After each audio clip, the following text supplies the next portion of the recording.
Ever catch your babysitter selling your kids' toys? My son Mason was 7. Quiet little guy, big heart, obsessed with his toy cars. I mean, obsessed. He had names for each one, lined them up by color, raced them around the coffee table making engine noises. It was his thing. I went back to work part-time, just a few afternoons a week, so we hired a babysitter, Tamara. Found her through a family friend. She seemed like a total gem, brought her own craft supplies, made homemade chicken nuggets, helped Mason with his reading. Polite, punctual, textbook responsible. First few weeks were smooth. Mason liked her. I liked her. Then Mason started asking weird stuff, like, do I have to give my toys away if someone needs money? And, is it bad to sell stuff that isn't yours? I chalked it up to some first-grade moral conundrum. Thought maybe he picked it up at school. But one Thursday, my boss let me off at 3 instead of 5, so I got home early. As soon as I walked in, I heard Mason crying. Not a whiny cry, real gut-punched sobbing. My stomach dropped. I crept down the hallway and found him on the couch, fists clenched, red face streaked with tears. Tamara was standing over him with this irritated, arms-crossed look like he was inconveniencing her. A shoebox full of Hot Wheels was on the floor, but I noticed something instantly. His full car lineup was missing pieces. I froze and listened. Tamara said, "You promised, Mason. You said I could sell these.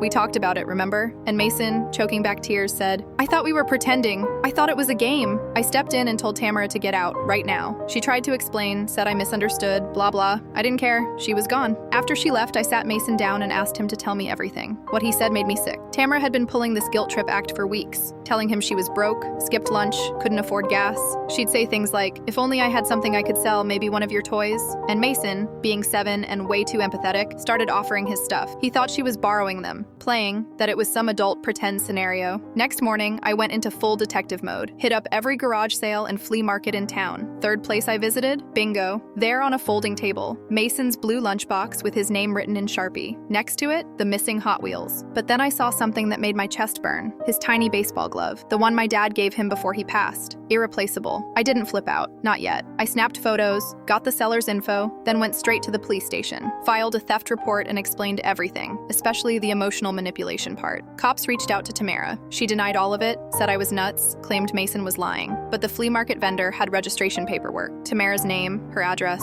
her phone number, everything. That was the end of her story. She got charged with petty theft and coercing a minor. Apparently that's actually a thing. Real consequences. But the damage was already done. It wasn't just the toys. It was watching my kid realize that some adults lie, that someone he trusted could trick him like that. For weeks after, he'd ask me if people were telling the truth about the most basic stuff. "Did you really buy these eggs? Are we actually going to the park, or are you just saying that?" Broke my heart. It took months to rebuild that trust. Months.